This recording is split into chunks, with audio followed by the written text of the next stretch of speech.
Hello, I'm Amy Zaley with the Jerusalem Connection Red Alert Report for Wednesday, July 18th. International news. It seems the underbelly of Ireland's anti-Semitic movement has reared its ugly head just recently, proposing legislation to make any commerce in Ireland with any Israeli company or product that is doing business in the pre-1967 borders illegal. The likelihood of this bill getting fully passed into law is questionable, but the delegation that voted in a 25-20 vote for this measure probably doesn't realize that these sorts of BDS activities, that is boycott, divest, and sanction in Israeli products and other international activities, often does not help the Palestinian people and actually is to their detriment, and it also does not aid in the peace process whatsoever.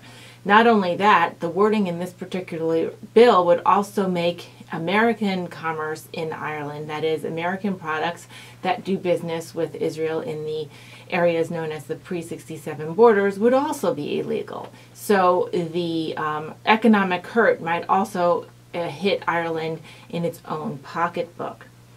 Ireland's pro-Israel watchdog group has said that the bill is extremely flawed and may not get fully passed, as the Irish parliamentary system includes an 11-step process for bills to get passage up to the president for signature.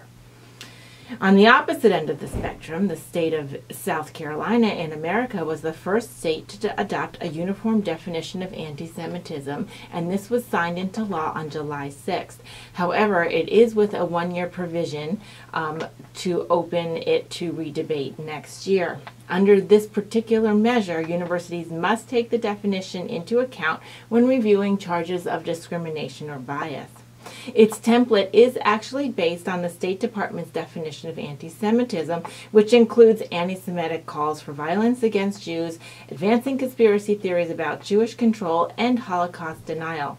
It does not target free speech, but only unprotected conduct such as harassment, assault, and vandalism. According to the Stand With Us Israel CEO, Roz Rosenstein, we need, quote, "we need to define anti-Semitism in order to defeat it. Thankfully, South Carolina is leading the way." Back on the other side of the world, in the Middle East, Israel's Labor Party quits the Socialist Internationalist group after it signed on officially to engage in BDS activities. The Socialist International Group is a worldwide organization of socialist, democratic, socialist, and labor parties. The Israeli Labor Party sent a sternly worded letter to the Socialist International Organization just last Tuesday after it adopted a resolution to fully engage in boycott, divest, and sanction Israel campaign measures. It said that the letter from the Labor Party said that it will leave the organization effective immediately. This particular resolution that passed, quote, calls for all governments and civil society and organizations to activate boycott, divest, and sanction, BDS, against Israeli occupation, all the occupation institutions, and the illegal Israeli settlements, including the total embargo on all forms of military trade and cooperation with Israel, as long as it continues its policies of occupation and apartheid against the Palestinian people. Now, this is a resolution and a stance that the Israeli Labor Party does not agree with, excuse me. And with that, MK, member of Knesset, Hilak Bar, called the decision hypocritical and said that the Labor's decision to suspend its measurement is immediate and would become permanent unless the International Labor Party reverses this decision. He asked the organization at the international level to stop including any reference to the Labor Party or its members in its information publications, speeches, or event. According to MK Hilak Bar, needless to say, the declaration on the Palestinian question is biased, blind to facts or reality, and partially anti-Semitic. He continues to go on to say that the declaration further weakens the alleged legitimacy of the organization you lead.